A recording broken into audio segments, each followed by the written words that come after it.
What's up, YouTube? This is Too Raw for TV. So, at 12:01 a.m., Major League Baseball began its ninth work stoppage in the history of the league. Its ninth work stoppage. It was the first one in some 27 years, I guess, 27 years, 26 years. So, this time, however, it's a lockout.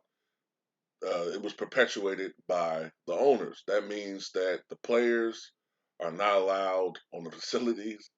They're not allowed to use anything as far as work equipment, anything. They're not allowed on the premises of their respective teams or any team. I think they can't communicate with personnel. They're locked out. And the owners, from what I could tell, 'cause I'm not an expert on this, but from what I can tell, the owners are getting a little bit tired from their perspective of the growing and exorbitant contracts that a lot of these top tier players are receiving. Um, Salaries, the average salary has skyrocketed over the past couple of decades since the last work stoppage.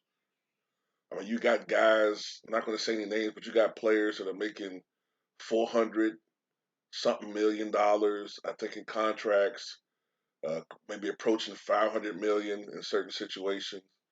You got multiple players who may not even be in the prime of their careers, have contracts that are approaching $200 million.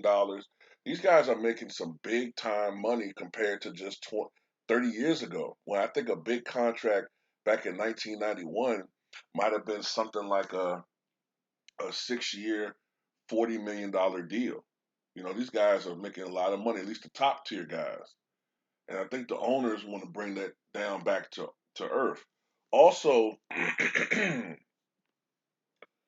owners want more parity, which I guess as a fan, that's something that you want as well. Now, one thing that Major League Baseball has had going for it itself for a long time is the fact that it seemed like every year there was, like your ball club, every year you felt like your team had a chance at going to the World Series. But you're starting to see now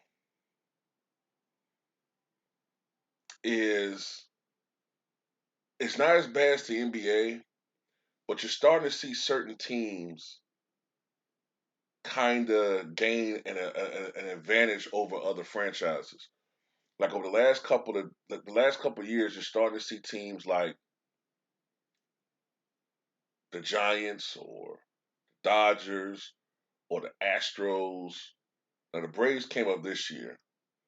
For a while, for many years, Boston. It's certain teams you saw always in the mix when it came to World Series. Whereas a couple of years before that, after the Yankee dynasty, it's like it was a lot of farm teams just coming out of nowhere going to the World Series. Now you're starting to see a little bit less parity. I think the owners want to cut back on that, right? From the players' perspectives, um, what I'm saying, they I think one of the things that I see people complain about is not really the top tier dudes, it's the mid level players. They want more money because it's starting to become top. It's starting to become top heavy with the contracts. And the mid level guys, they think they're being cheated out of money in this way. Let's say it's a guy coming out of the farm system and his name is, uh, let's say his name is Brian Taylor, right?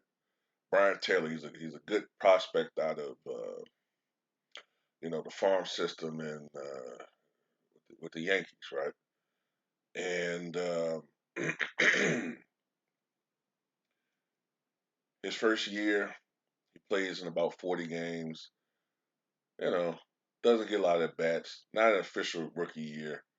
I think you have to have a minimum of 50 games to be considered a rookie. At least that's the way it used to be.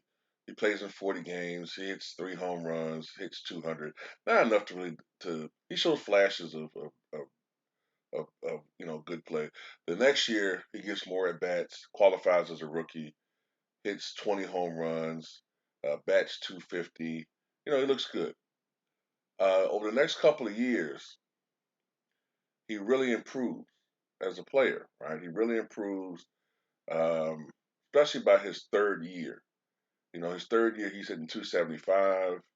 The power is there now. He's hit 35 home runs, knocked in 90 RBI, played in 115 games. Has some injury issues, but when he's playing, he's definitely an asset to the team.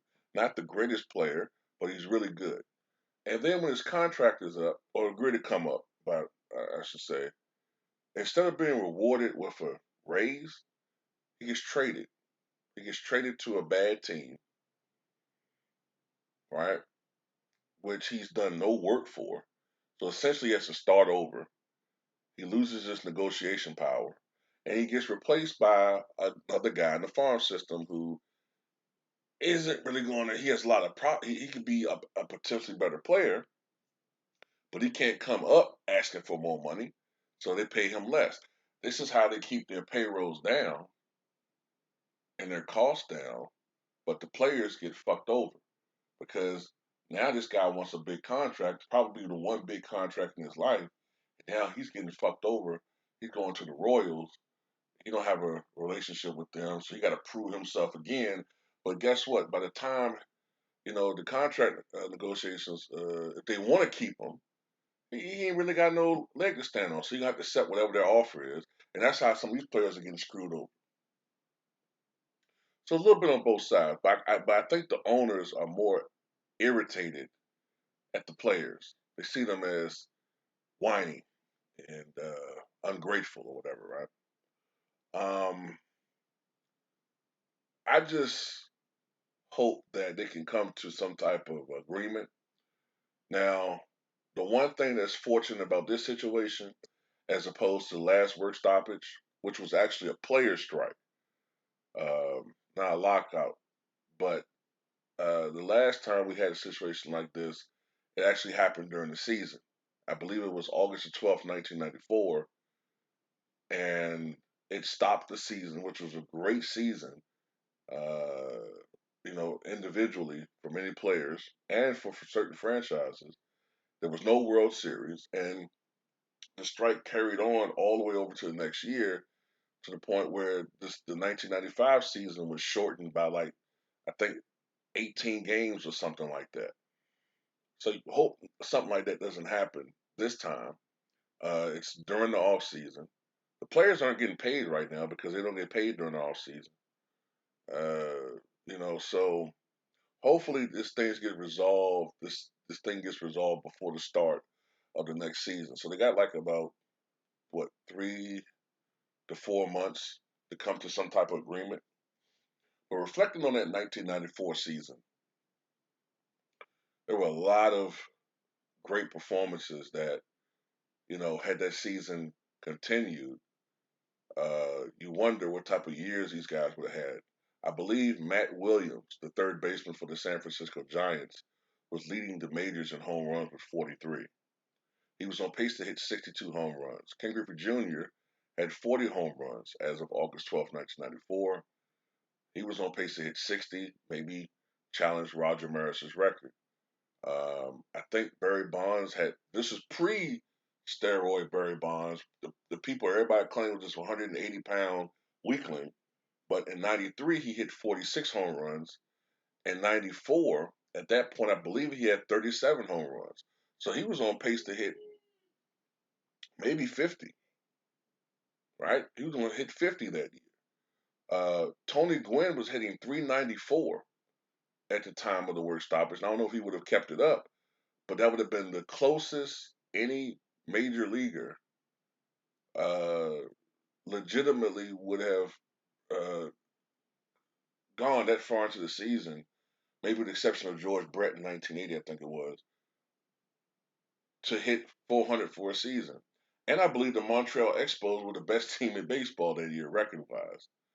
Um, so there was a lot of great things that year that were stopped, and we'll never know because of the work stoppage. But hopefully, this situation can become resolved. I know a lot of baseball fans are still around. I know a lot of the baseball fans are older now. They kind of struggle with a young audience, but baseball has always been a very lucrative sport, So hopefully the owners and the players union can come to some type of agreement before the start of next season. Tell me what you guys think.